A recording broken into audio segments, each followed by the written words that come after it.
Welcome back again. Today we will learn about the last concept of the metals and non-metals topic. Okay. Up to last class, we studied up to the extraction of metals and the purification. Okay, refining of metals, not the last class. Today we will learn about the corrosion. Okay, corrosion and what is alloying and some examples. Corrosion andre ent. What is the meaning of corrosion? Corrosion means you might have seen. For example, if you took up the copper vessels, ಏನಾದರೂ copper ಪಾತ್ರೆಗಳನ್ನು ತೊಗೊಂಡ್ರೆ after some days ಕೆಲವೊಂದು ದಿನ ಆದಮೇಲೆ ಏನಾಗುತ್ತೆ, on the copper plates or copper jugs or copper materials the green layer formation takes place. Okay, copper ಪಾತ್ರೆ ಮೇಲೆ green layer formation ಆಗ್ತದೆ, ಅದು ಜಗ್ ಮೇಲೆ ಆ ಥರ ಆಗ್ತದೆ. ನೆಕ್ಸ್ಟ್ ಸಿಲ್ವರ್ ಅಥವಾ ಬೆಳ್ಳಿ ಪಾತ್ರೆಗಳು ತೊಗೊಂಡ್ರೆ ಸ್ವಲ್ಪ ವರ್ಷ ಆದಮೇಲೆ ಬ್ಲ್ಯಾಕ್ ಕಲರ್ ಫಾರ್ಮೇಷನ್ ಆಗ್ತದೆ. ಅದ್ಮೇಲೆ ಏನಾಗ್ತದೆ, ಬ್ಲ್ಯಾಕ್ ಕಲರ್. ಏನಕ್ಕಂದರೆ whenever a metal is expose to atmospheric substances. Okay, ಇವಾಗ ನಾವು ಸಿಲ್ವರ್ ತೊಗೊತೀವಿ, ಕಾಪರ್ ತೊಗೊತೀವಿ, we expose them to the atmosphere, ಅಂದರೆ ಗಾಳಿಲಿ ಇಡ್ತೀವಿ ಅದನ್ನು, ಹೌದಾ? ನೀವು expose them to the air, it or atmospheric particles, the metal reacts with or the atmospheric substances reacts with that metal and gives some other compound. This leads to the loss of the property of a given metal. Indirectly ಏನಪ್ಪ ಅಂತಂದರೆ, whenever a metal is attacked by the atmospheric substances like air, soil, acids, okay, water, then metal is said to be corroded and the process is called corrosion. Okay, when the metal is attacked ಅಂತಂದರೆ react ಆಗಿದೆ ಅಂದಲ್ಲಿ, and the metal is attacked by, attack ಅಂತ ಯಾಕೆ ಹೇಳ್ತಪ್ಪ ಅಂದರೆ unwanted reaction ಅಲ್ಲ. Okay, ನಾವು ಬೇಕಂತ react ಮಾಡೋದಿಲ್ಲ, but we keep them in atmosphere, ಹಾಗೆ ಅಟ್ಯಾಕ್ಡ್ ಅಂತ ಯೂಸ್ ಮಾಡ್ತಾರೆ. When metal is attacked by atmospheric substances like air, ಗಾಳಿ, ಆಸಿಡ್ಸ್ ಆರ್ ವಾಟರ್ ಅಥವಾ ಮಾಯ್ಶ್ಚರ್ ಅನ್ಕೊಬೋದು. Okay, then the metal is said to be corroded. And the process is called corrosion. Okay, now some examples of corrosions are silver sulfate ನೋಡಿರ್ತೀರಿ ನೀವು, silver articles. Okay, ಬೆಳ್ಳಿ ಪಾತ್ರೆಗಳು ಅಂತ ತಿಳ್ಕೊರಿ. when we expose the silver articles into the atmosphere, there is formation of black coating on silver articles. Okay, black coating on silver articles.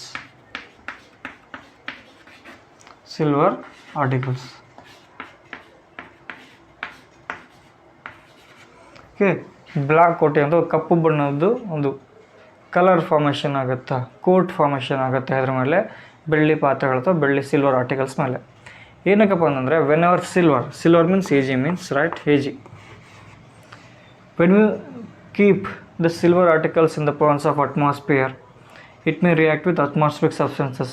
ಅಟ್ಮಾಸ್ಫಿಯರ್ಲಿ sulphurs ಇರ್ತದೆ, atmosphere ಅಂದರೆ ಮತ್ತು surroundings ಅಂತ, ಇದರಲ್ಲಿ ಏನಿರ್ತದೆ, ಸಲ್ಫರ್ಸ್ ಇರ್ತದೆ.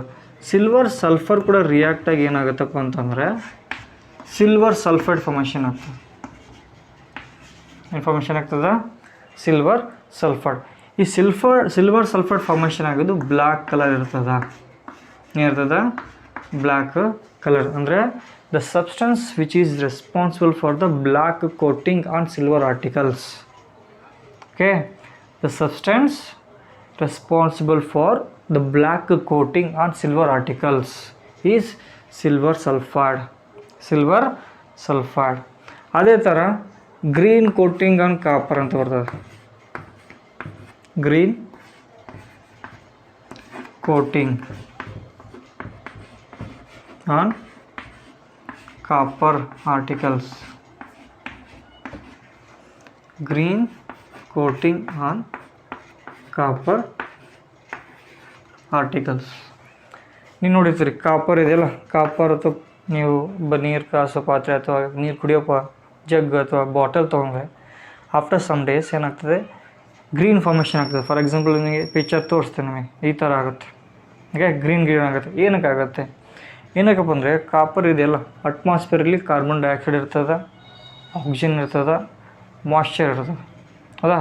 ಅಟ್ಮಾಸ್ಫಿಯರಲ್ಲಿ oxygen, carbon dioxide moisture. Oxygen ಅಂತಂದರೆ O. ಮೊದಲು copper oxygen ರಿಯಾಕ್ಟಿಗೆ ಏನು ಕೊಡ್ತಪ್ಪ ಅಂತಂದ್ರೆ ನಿಮಗೆ CU ಅಂತ ಕೊಡ್ತದೆ. ಏನು ಕೊಡ್ತದೆ? CuO. ಈ CO ಅಗೇನ್ ಅಟ್ಮಾಸ್ಫಿಯರ್ ಏನಿರ್ತದೆ ಕಾರ್ಬನ್ ಡೈಆಕ್ಸೈಡ್ ಸಹ ಇರ್ತದೆ. ಕಾರ್ಬನ್ ಡೈಆಕ್ಸೈಡ್ ಇವೆರಡೂ ರಿಯಾಕ್ಟ್ ಆಗಿ ನಿಮಗೆ ಇನ್ಫಾರ್ಮೇಷನ್ ಆಗ್ತದೆ CuCO3 ಬರ್ತದೆ. CuCO3 and also copper also reacts with moisture. Moisture ಅಂತಂದರೆ ವಾಟರ್ ಅಂತ. ಮಾಯ್ಶ್ಚರ್ ಅಂತಂದರೆ ವಾಟರ್. ಇದು ಕೂಡ ರಿಯಾಕ್ಟ್ ಆಗಿ this gives copper hydroxide. Copper hydroxide. Copper ಹೈಡ್ರಾಕ್ಸೈಡ್ಗೆ ಬೇಸಿಕ್ ನೇಚರ್ ಇರ್ತದೆ. ಕಾಪರ್ ಆಕ್ಸೈಡ್ಗೆ ಬೇಸಿಕ್ ನೇಚರ್. ಓಕೆ, ಇವಾಗ ಗ್ರೀನ್ ಕಲರ್ ಬರಲಿಕ್ಕೆ ರೀಸನ್ ಏನಪ್ಪ ಅಂತಂದರೆ basic copper carbonate. Basic copper carbonate ಅಂದರೆ CuOH ಟ್ವೈಸ್. ಇದು basic nature. CuOH twice and CuCO3. This is the chemical formula which is responsible for the green coating on copper. ಅಂದರೆ ಕೇಳ್ತಾನೆ, the compound responsible for the green coating on copper is basic copper carbonate. Basic ಅಂದರೆ copper ಹೈಡ್ರಾಕ್ಸೈಡಿಂದ ಬರ್ತದೆ, copper carbonate formations ಆಗುತ್ತೆ. Okay, ನಾವು will see the corrosion of iron metal. Okay, corrosion of iron metal. Iron ಹೇಗೆ ಕೊರೋಡ್ ಆಗುತ್ತೆ ಅಂತ ನೋಡೋಣ. Rusting ಅಂತ ಕೊಟ್ಟಿದ್ದಾನೆ ಇಲ್ಲಿ ಬುಕ್ಕಲ್ಲಿ, ಓದಿಲ್ಲ? Rusting. Rusting is nothing but corrosion of iron metal. Corrosion of iron metal. Text ಬುಕ್ಕಲ್ಲಿ 3 ಇಮೇಜ್ ಕೊಟ್ಟಿದ್ದಾನೆ.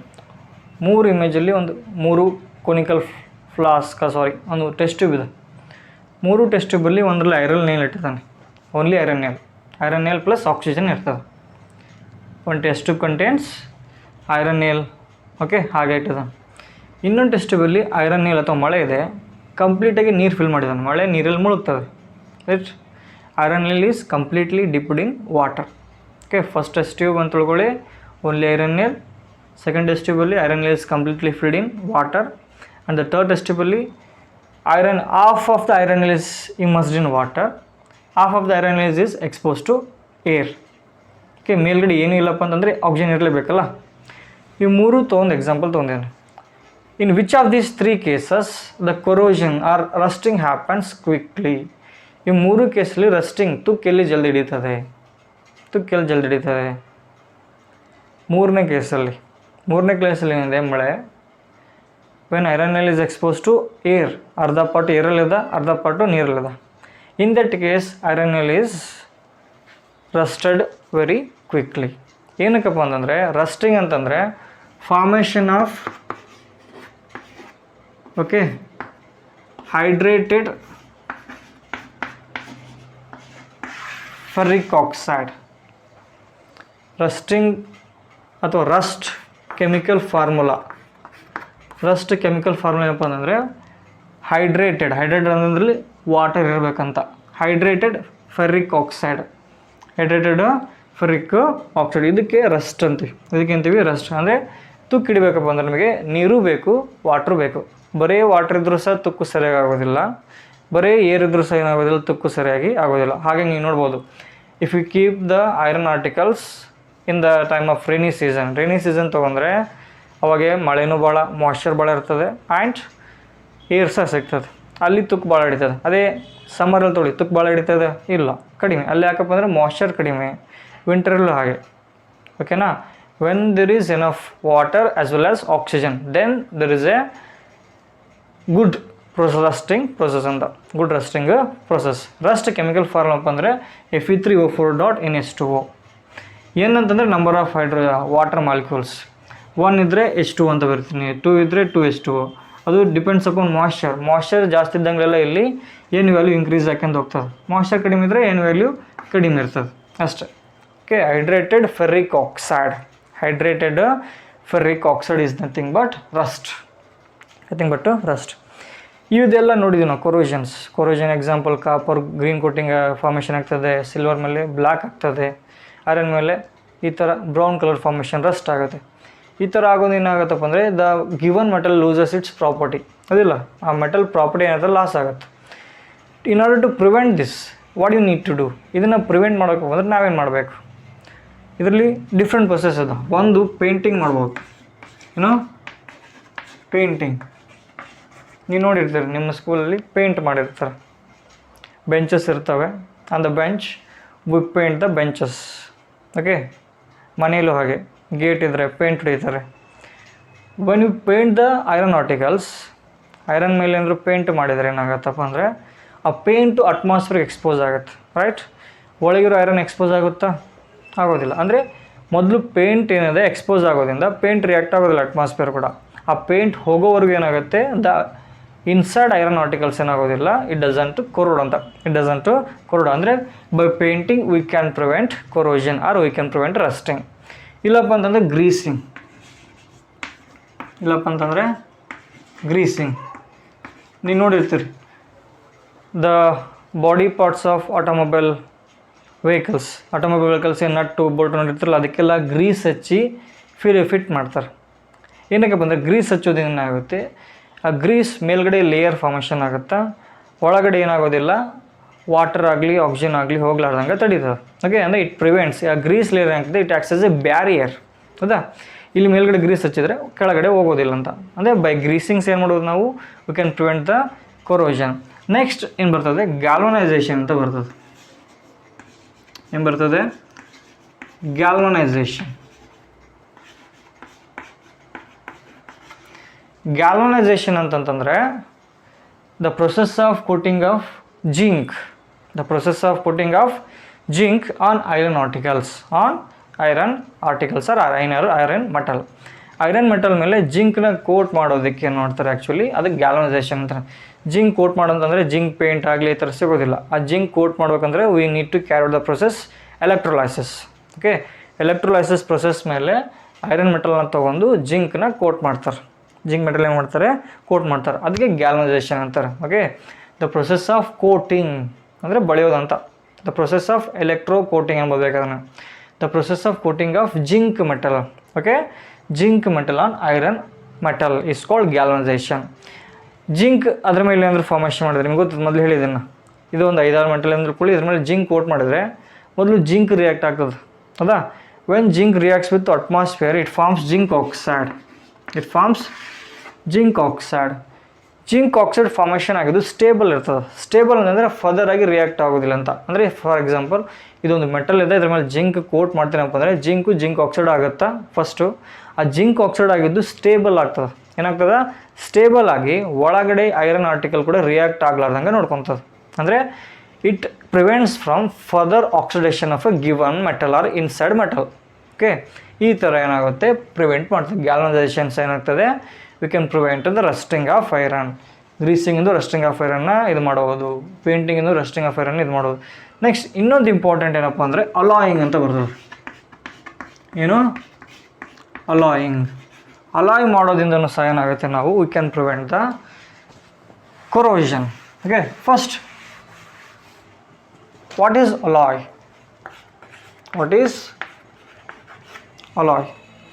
Alloy ಅಂತಂದರೆ it's A homogeneous mixture of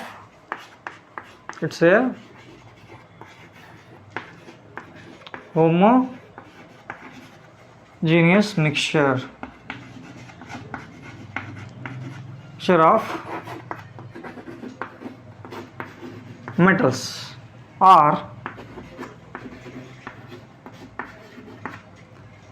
two or more metals or metal with non-metals.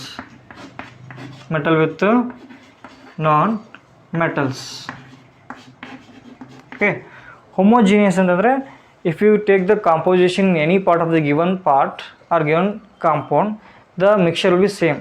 For example, ನಿಮಗೊಂದು homogeneous ಕೊಡ್ತೀನಿ. For example ಯಾವುದಂದ್ರೆ ನೀವು ಹಾಲು ತೊಗೊತೀರಿ. ಹಾಲ್ is A homogeneous mixture.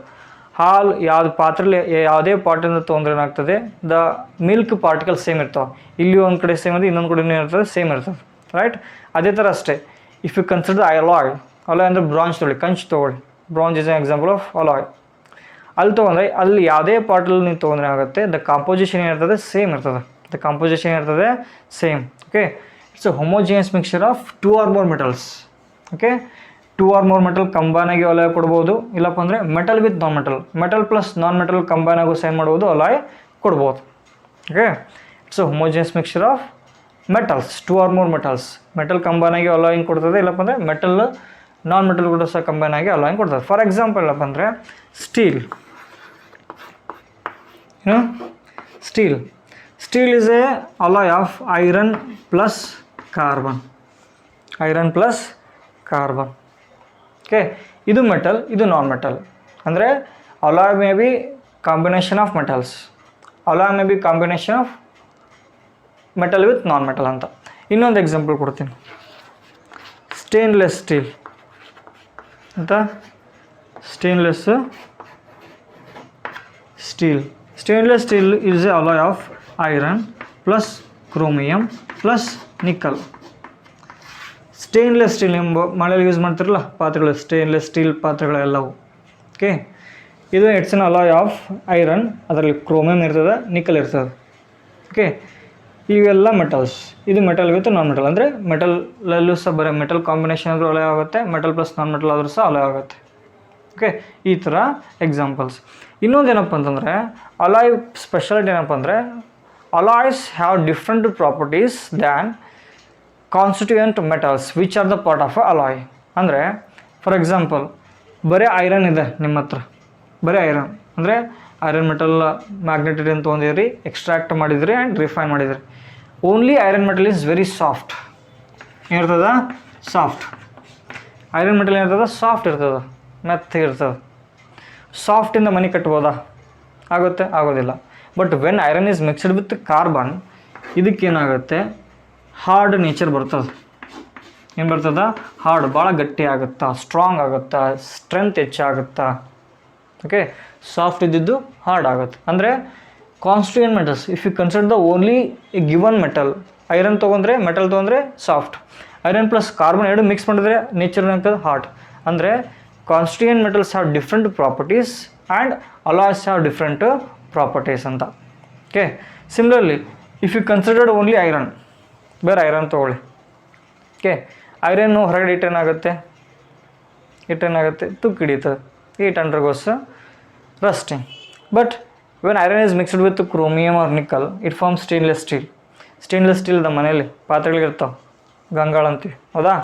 ಅದಕ್ಕೇನಾದ್ರು ತುಕ್ಕು ಹಿಡಿಯೋದು ನೋಡಿದ್ದೀರಾ? ಇಲ್ಲ. ಅಂದರೆ only iron reacts with atmospheric substances. Alloy ಏನಿದ್ರಲ್ಲಿ ಇದೇನಾಗೋದಿಲ್ಲ, ರಿಯಾಕ್ಟು ಆಗೋದಿಲ್ಲ. ಅಂದರೆ ಪ್ರಾಪರ್ಟೀಸ್ ಏನಾಗ್ತವೆ ಅಲಾಯ್ಸ್ದು as compared to the constant elements different ಆಗ್ತದೆ. ಅದ್ರ ಫಿಸಿಕಲ್ ಪ್ರಾಪರ್ಟೀಸ್ ಅಥವಾ ಕೆಮಿಕಲ್ ಪ್ರಾಪರ್ಟೀಸ್ ಏನಾಗುತ್ತೆ? ಚೇಂಜ್ ಆಗ್ತವೆ ಅಂತ ಹೇಳ್ತದೆ. ಅಲ್ಲ, ಫಿಸಿಕಲ್ ಪ್ರಾಪರ್ಟೀಸ್ ಏನಾಗ್ತವೆ? ಚೇಂಜ್ ಆಗ್ತವೆ. ಇನ್ನೊಂದು ಎಕ್ಸಾಂಪಲ್ ಹೇಳಿ ಇದೇ ಥರ.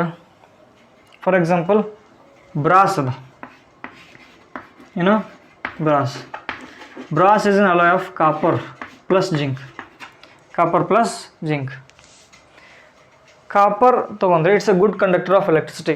ಮನೆಯಲ್ಲೆಲ್ಲ ನೋಡ್ತೀವಿ ಕಾಪರ್ ಅಥವಾ ಅಲ್ಯೂಮಿನಿಯಂ ಯೂಸ್ ಮಾಡಿರ್ತಾರೆ. ಓಕೆ, ಕಾಪರು ಕರೆಂಟ್ನ ಈಸಿಯಾಗಿ ಪಾಸ್ ಮಾಡ್ತದೆ. ಅದೇ ಬ್ರಾಸ್ ತೊಗೊಂಡ್ರೆ ಇಲ್ಲಿ ಕಂಡಕ್ಟಿವಿಟಿ ಏನಾಗುತ್ತೆ? ಡಿಕ್ರೀಸ್ ಆಗುತ್ತೆ. ಡಿಕ್ರೀಸ್ ಅಂದರೆ ಈಸಿಯಾಗಿ ಕರೆಂಟ್ ಪಾಸ್ ಆಗೋದಿಲ್ಲ ಅಂತ. ಅದೇ ಥರ ಇನ್ನೊಂದು ಸಮ್ ಎಕ್ಸಾಂಪಲ್ಸ್ ಬರ್ತವೆ. ಇದು ಬ್ರಾಸ್ ಆಯಿತು. ಇನ್ನೊಂದು ಬ್ರಾಂಜ್ ಅಂತ ಬರ್ತದೆ. ಬ್ರಾಂಜ್ ಅಂದರೆ ಕಾಪರ್ ಪ್ಲಸ್ ಟಿನ್, SN ಅಂತಂದರೆ ಟಿನ್, ಇದಕ್ಕೆ ಬ್ರಾಂಜ್ ಅಂತೀವಿ. ಬ್ರಾಂಜ್ ನೋಡಿರ್ತೀರಿ, ಕಂಚು, ಬ್ರಾಂಜ್ ಮೆಟಲ್ ಅಂತ ನೋಡಿರ್ತೀರಲ್ಲ. Cu plus tin, it's a combination of ಇದಕ್ಕೆ ಈ ಅಲಾಯ್ಗೆ ನೇಮ್ ಬ್ರಾಂಜ್ ಅಂತೀವಿ. Bronze composition copper plus tin, brass composition copper plus zinc. Okay, ಇನ್ನೊಂದು ಸೋಲ್ಡರ್ ಅಂತ ಬರ್ತದೆ. ಏನು ಬರ್ತದೆ? ಸೋಲ್ಡರ್, ಅದೊಂದು ಅಲಾಯ್ ನೇಮ್. ಇದಕ್ಕೆ ಟಿನ್ ಪ್ಲಸ್ ಲೆಡ್ ಅಂತೀವಿ ನಾವು. Tin plus lead. Okay, some example ಕೊಡಕತ್ತೀನಿ ನಿಮ್ಗೆ. Okay, these are the some examples. Solder means ಅದರಲ್ಲಿ ಯಾವುದೇ ಇರ್ತದೆ composition, tin plus lead. Bronze means copper plus tin. Brass means copper plus zinc. Steel means iron plus carbon. Stainless steel means iron plus chromium plus nickel. Okay, ಈ ಥರ alloy ಮಾಡೋದೇನೇನಾಗುತ್ತೆ? We can prevent the metals from rusting ಅಂತ. Okay, rusting ಅಥವಾ ಕೊರೋಷನನ್ನು 4 ಥರ we can prevent. We can prevent the rusting by 4 ways: painting, greasing, galvanisation, at the end alloying. Okay, alloys ಅಂದ್ರೇನು? Some examples of alloys and composition ಕೇಳ್ತಾನೆ, ಇವೆಲ್ಲ ಕೇಳ್ತಾನೆ. Okay, this is the end of your chapter. Next we will see the some exercise problems or questions. Next we will see the next chapter. Okay, thank you.